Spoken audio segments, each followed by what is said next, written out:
So it's been a while since I've done one of these things. I couldn't resist though when I finished reading the second Thrawn novel, Alliances, second in what is apparently a trilogy. I had no idea it was going to be a trilogy when I first read.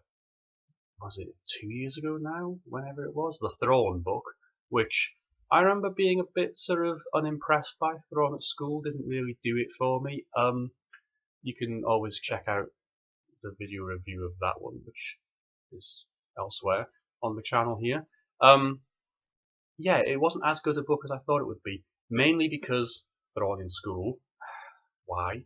But also, Thrawn as a point of view character, which didn't really seem to go that well for me throughout. Well, he's only been in sort of, the best trilogy that we had from Bantam books. Throughout that and pretty much any other appearance he's had, he's been the sort of off limits. Everyone else is around him looking at him. He's not his own point of view character. This time around, it didn't seem to work somehow. I felt we'd seen behind the curtain and it wasn't great. But not as much in this one. We still get to see Thrawn as a point of view character, but I think it's just a handful of times. It's a lot better as a result. Well, I mean, the story was great anyway, but I think getting to see other people react to how Thrawn is just brilliant is a lot better way of telling a Thrawn story, to me anyway. The story takes place in two distinct timelines. We've got a story that is set during the Clone Wars. I think it's sometime when Ahsoka Tano she leaves the Jedi Order. I've got to be honest, I'm not up on that side of things. I need to sort of check just what on earth is, that's what's going on there. But sometime after she's left, Amidala gets some sort of message from a former handmaiden who is a new handmaiden for the story. She's not one of the thousands we'd seen in the films. That something is going on with the Separatists and a droid factory or something on a very remote planet called Batu. She goes off to try and find her, and then just goes off the radar. So Anakin obviously follows her, and somehow, of course, meets up with Thrawn, who is at the time part of the Chiss defensive fleet thing. And the two sort of explore that planet and then go to an adjacent planet or nearby planet, Moki. I don't know how you pronounce that. I think it's got a J on the end, weirdly. And all seems to be well and good there.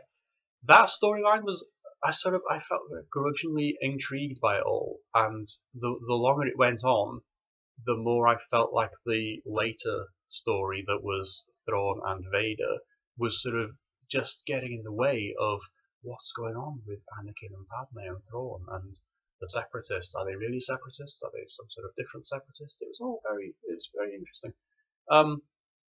The only sort of negative on that one is that we get, obviously, Anakin running off to look after his wife in a perfect example of why I suppose the Jedi decided they would never allow their people to marry, because it clouds judgment and you sort of end up going after one person to hell with everyone else, and that's not what the Jedi's all about. But anyway, Zahn does an excellent job, whether he tried to or not, of telling us why the Jedi should never marry. The later storyline is Thrawn and Vader. They're sort of tasked by the Emperor to work together, and they have to go back to Batu. And it was actually a storyline that was it felt an awful lot like Tarkin by James DeShano. We've got Thrawn and a high-ranking Imperial, and they're sort of not chasing after, but they're sort of on the trail of the some sort of alien race from the unknown regions. I think they're called Grisk. Turns out that the Grisk have been abducting Chiss children who knew were force sensitive. Apparently it wears off as the Chiss get older, but as children they are very good at sort of precogs like Minority Report, which was just weird.